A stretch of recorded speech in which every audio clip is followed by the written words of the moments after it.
ಜನರ ಆಶೀರ್ವಾದದಿಂದ ನಾಳೆಗೆ ದೇವರಾಜ ಅರಸೂರ್ ಅವರ ದಾಖಲೆ ಬ್ರೇಕ್ ಆಗುತ್ತೆ ಅಂತ ಹೇಳಿ ಸಿಎಂ ಸಿದ್ದರಾಮಯ್ಯ ಅವರು ಸಂತಸ ಹಂಚಿಕೊಂಡಿದ್ದಾರೆ.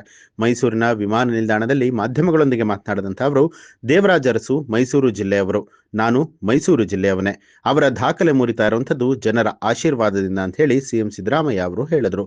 ಸಾಮಾಜಿಕವಾಗಿ ಅರಸು ಹಿಂದುಳಿದವರಲ್ಲ, ಪಾಪ್ಯುಲೇಷನ್ ವೈಸ್ ಅರಸು ಜನಾಂಗ ಕಡಿಮೆ, ನನಗೂ ಅವರಿಗೂ ಹೋಲಿಕೆ ಇಲ್ಲ, ಸನ್ನಿವೇಶವಂತೂ ಹಾಗಾಗಿ ನಾನು ಇಲ್ಲಿ ತನಕ ಬಂದಿದ್ದೇನೆ ಅಂತ ಹೇಳಿದ್ರು. 1983ರಲ್ಲಿ ನಾನು ಚುನಾವಣೆಗೆ ನಿಂತೆ, ಜನರೇ ದುಡ್ಡು ಕೊಟ್ಟು ಓಟನ್ನ ಹಾಕಿದ್ರು. ದೇವರಾಜ ಅರಸು ಅವರು ಸಿಎಂ ಆಗಿದ್ರು. ರೆಕಾರ್ಡ್ ಇರೋದೇ ಬ್ರೇಕ್ ಮಾಡೋಕೆ, ಮುಂದೆ ಯಾರಾದ್ರೂ ಮಾಡಬಹುದು. ಕ್ರಿಕೆಟ್ ಅಲ್ಲಿ ಸಚಿನ್ ರೆಕಾರ್ಡ್ ಬ್ರೇಕ್ ಆಗಲ್ಲ ಅಂದ್ರು, ಆದ್ರೆ ವಿರಾಟ್ ಕೊಹ್ಲಿ ಅದನ್ನ ಬ್ರೇಕ್ ಮಾಡಿದ್ರು. ನನಗಿಂತ ಜಾಸ್ತಿ ಸಿಎಂ ಆಗೋರು, ಬಜೆಟ್ ಮಂಡನೆ ಮಾಡೋರು ಬರಬಹುದು ಅಂತ ಹೇಳಿ ಸಿಎಂ ಸಿದ್ದರಾಮಯ್ಯ ಸಂತಸವನ್ನ ಹಂಚಿಕೊಂಡಿದ್ದಾರೆ. ಜನರ ಆಶೀರ್ವಾದದಿಂದ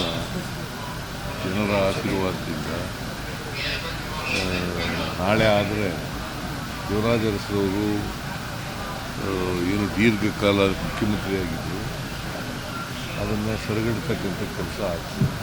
ಒಂದೇನಪ್ಪ ಸಂತೋಷ ಅಂತಂದರೆ, ದೇವರಾಜ ಅರಸರವರು ಮೈಸೂರು ಜಿಲ್ಲೆಯವರು, ನಾನು ಮೈಸೂರು ಜಿಲ್ಲೆಯವರು. ನಿರೀಕ್ಷೆನೇ ಮಾಡಿದ್ರು. ನಾನು ಚೀಫ್ ಮಿನಿಸ್ಟರ್ ಆಗ್ತೀನಿ ಅಂತೂ ಇಲ್ಲ, ಮಿನಿಸ್ಟರ್ ಆಗ್ತೀನಿ ಅಂತೂ ನಿರೀಕ್ಷೆ ಮಾಡಿದ್ದೆ. MLA ಆಗಬೇಕು ಅಂತ ಅಂದ್ಕೊಂಡಿದ್ದೆ. ಒಂದು ಸಾರಿ ತಾಲೂಕು ಬೋರ್ಡ್ ಮೆಂಬರ್ ಆದಮೇಲೆ MLA ಆಗಬೇಕು ಅಂತ ಅಂದ್ಕೊಂಡಿದ್ದೆ. ಸೊ ಈಗ 8 ಚುನಾವಣೆಗಳಿಗೆ ಗೆದ್ದಿದ್ದೀನಿ. 8 ಚುನಾವಣೆಗಳಿಗೆ 2 ಪಾರ್ಲಿಮೆಂಟ್ ಸೋತಿದ್ದೀನಿ, 2 ಅಸೆಂಬ್ಲಿ ಸೋತಿದ್ದೀನಿ. ಸೊ 4 ಚುನಾವಣೆಗಳು, 12 ತಾಲೂಕು ಬೋರ್ಡು ಸೇರಿ 13 ಚುನಾವಣೆಗಳಿಗೆ ಗೆದ್ದಿದ್ದೀನಿ. 13 ಚುನಾವಣೆಗಳು ಮಾಡಿದ್ದೀನಿ. ಅವರು ಸಾಮಾಜಿಕವಾಗಿ ಹಿಂದುಳಿದವರಲ್ಲ,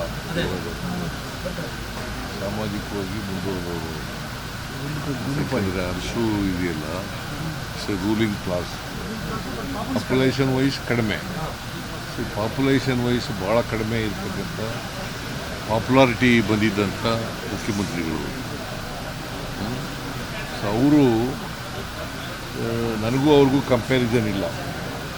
no comparison between me and Devaraj. ಸನ್ನಿವೇಶ ಬಂತು, ನಾನು ದೀರ್ಘಕಾಲ ಮುಖ್ಯಮಂತ್ರಿಯಾಗಿದ್ದೀನಿ, ಜನರ ಆಶೀರ್ವಾದ ಇತ್ತು, ಜನರ ಆಶೀರ್ವಾದದಿಂದ ಇಲ್ಲಿವರೆಗೆ ಬಂದಿದ್ದೀನಿ. ನೋಡಪ್ಪ, ಆ ಕಾಲ ಬೇರೆ, ರಾಜಕಾರಣ ಈ ಕಾಲ ಬೇರೆ, ಒಂದೊಂದು ಕಾಲಕ್ಕೆ ಬೇರೆ ಬೇರೆ ಇರ್ತದೆ. ಅವತ್ತು ಈಗ ನಾನು 83ರಲ್ಲಿ ಎಲೆಕ್ಷನ್ ನಿಂತ್ಕೊಂಡಾಗ ಜನರೇ ದುಡ್ಡು ಕೊಟ್ಟರು, ಓಟು ಕೊಟ್ಟರು. ದೇವರಾಜ ಅರಸರವರು ಮುಖ್ಯಮಂತ್ರಿ ಆಗಿರುವಾಗ, ಅವರು ಎಲೆಕ್ಷನ್ ನಿಂತ್ಕೊಳ್ಳುವಾಗ ಜನ ದುಡ್ಡು ಕೊಟ್ಟು ಎಲೆಕ್ಷನ್ನು ಮಾಡ್ತಾಯಿದ್ರು. ಒಂದು ಸಾರಿ ಯುನಾನಿಮಸ್ ಆಗಿ ಗೆದ್ದಿದ್ರು 62. ಸೊ ಆ ಕಾಲ ಬೇರೆ, ಈ ಕಾಲ ಬೇರೆ, ಬದಲಾವಣೆ ಆಗ್ತಾ ಇರ್ತದೆ ಅಂತೇನಿಲ್ಲ. ರೆಕಾರ್ಡ್ಗಳು ಯಾವಾಗಲೂ ಬ್ರೇಕ್ ಮಾಡೋಕ್ಕೆ ಇರೋದು. ಇವರು ಯಾರು, ಕ್ರಿಕೆಟರ್ ಯಾರವರು, ಸಚಿನ್ ತೆಂಡೂಲ್ಕರ್. ಆ ರೂಟ್ ಈಗ ಮಾಡಲಿಲ್ವಾ? ಯಾವುದು ಇನ್ನೊಬ್ಬರು ಬರೋದೇ ಇಲ್ಲ ಅಂತ ನಾನು ಹೇಳಕ್ಕೆ ಹೋಗಲ್ಲ. ಬರಬಹುದು, ನಮ್ಮ ರೆಕಾರ್ಡನ್ನು ಬ್ರೇಕ್ ಮಾಡ್ತಕ್ಕಂಥವ್ರು ಬರಬಹುದು, ಅಥವಾ ನನಗಿಂತ ಜಾಸ್ತಿ ಬಜೆಟ್ ಮಂಡಿಸೋರು ಬರಬಹುದು.